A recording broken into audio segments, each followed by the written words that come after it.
convênio que nós tínhamos. Está registrado isso. E o mais interessante, não entendi por quê. Toda vez que o hospital é consultado, ele nega. No início da semana, o Hospital Amaral Carvalho negou em nota a existência de uma parceria para a pesquisa de fosfoetanolamina.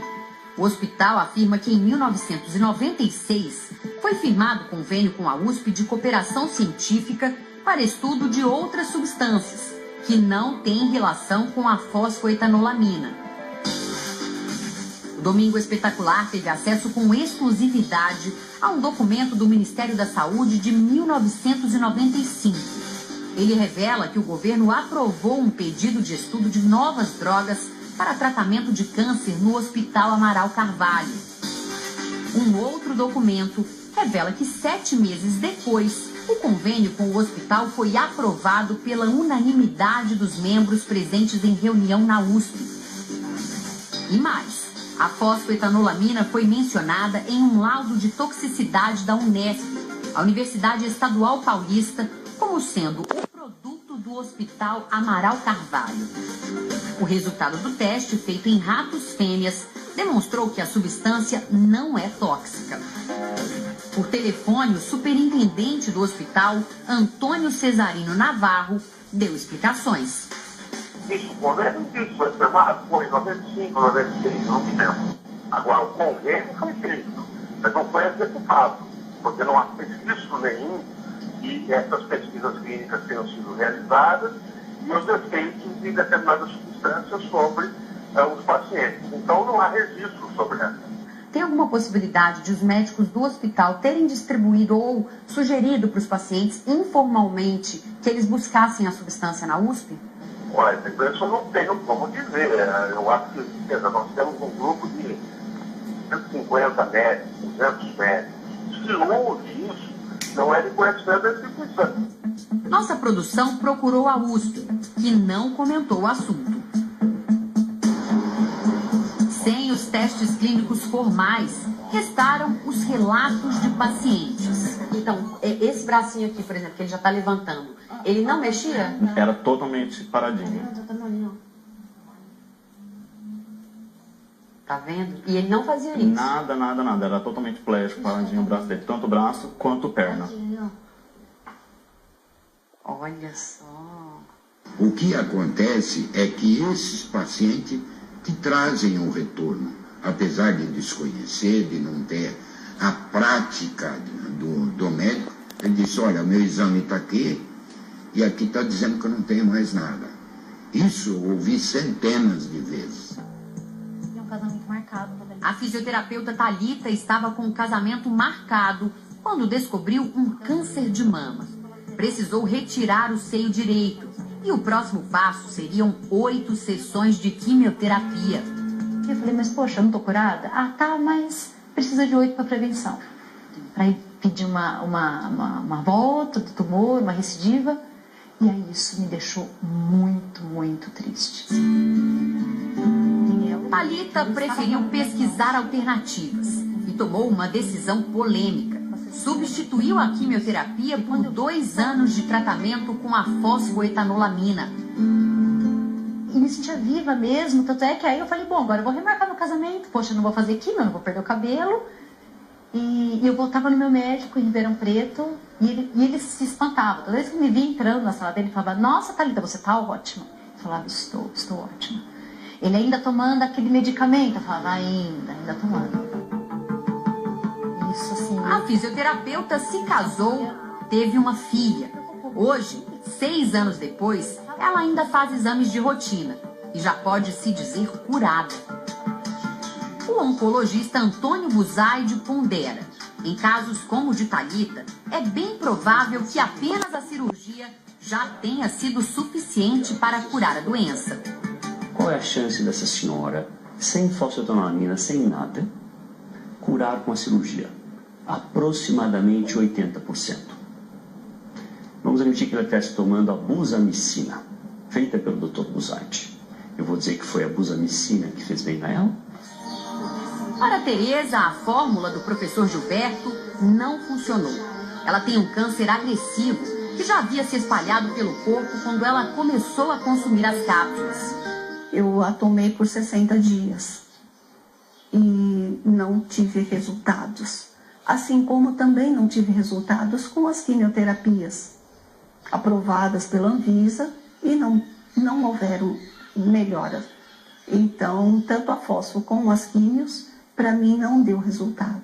Apesar disso, Tereza não descarta as cápsulas que sobraram. Se eu melhorar da imunidade, assim que eu melhorar da imunidade, eu penso em voltar a experimentar a fosfo, sim. Porque são centenas de relatos de cura e sem efeitos colaterais. Pela internet, o Domingo Espetacular conversou com o único médico da equipe do professor Gilberto. Renato Meneghello testou a substância em células humanas e em ratos. Ele reconhece que o composto pode não funcionar para determinados tipos de câncer. O câncer não é uma doença. O câncer são inúmeras doenças, tá? Que são interligadas, transformando-se em uma só. Quais são os tumores, como ele age, como ele não age, por que ele age, qual que é mais forte, qual que é menos forte, como tem que estar o sistema imune da pessoa, em que situação ela tem que estar, eu preciso fazer o teste clínico. Nós imploramos para fazer os testes clínicos. Na semana passada, a Anvisa informou que não recebeu qualquer pedido de avaliação para registro desta substância, tampouco o pedido de pesquisa clínica. Mas este registro, publicado no site da agência, exibe a agenda do então diretor Dirceu Barbano. No dia 26 de janeiro de 2010, ele teria uma reunião com o professor Gilberto. A pauta? Pesquisa clínica, tratamento para o câncer, na sede da Anvisa em Brasília. Esta semana, a assessoria de imprensa da Anvisa reconheceu a existência da reunião, mas informou que o encontro com o diretor não dispensa de nenhuma forma o protocolo formal com pedido de pesquisa clínica ou registro de medicamento. Esses documentos, obtidos com exclusividade, mostram ainda que a equipe do professor Gilberto também buscou apoio da Fundação Oswaldo Cruz, mais conhecida como Fiocruz. Trata-se de uma das mais importantes instituições de pesquisa da América Latina, ligada ao Ministério da Saúde. A reunião, realizada em novembro de 2013, contou até com representantes da Anvisa e do Ministério do Planejamento. 2 meses depois, a Fiocruz enviou um e-mail em que afirmou ter interesse em realizar a produção pública da fosfoetanolamina. E ainda disse, abre aspas, os resultados disponibilizados até o momento indicam que o produto poderá vir a ser um importante medicamento utilizado no tratamento do câncer. Fecha aspas. O acordo só não seguiu adiante por causa do que estava escrito logo a seguir no e-mail. A Fiocruz pediu que os pesquisadores cedessem a patente do composto e que assinassem um acordo de sigilo. Ele vai pedir a patente do composto, onde mais nós entramos no resto da pesquisa? Toma a patente para vocês e acabou o nosso trabalho? E eu joguei 15 anos da minha vida fora e o Gilberto jogou 20 anos da vida dele fora? Aí é meio complicado. Não que a gente não queira dar, nós não estamos querendo lucrar em cima do desespero e da dor do ser humano. Mas nós estamos querendo ter certeza de que se funciona, isso vai ser veiculado para a população e ele seja gratuito. O Domingo Espetacular também teve acesso a receituários em que médicos particulares e da rede pública de saúde de São Paulo prescrevem a pacientes a fosfoetanolamina criada pela USP de São Carlos. 2 documentos chamam a atenção. Foram escritos por um médico do Hospital Sírio-Libanês em São Paulo, um dos mais renomados do país.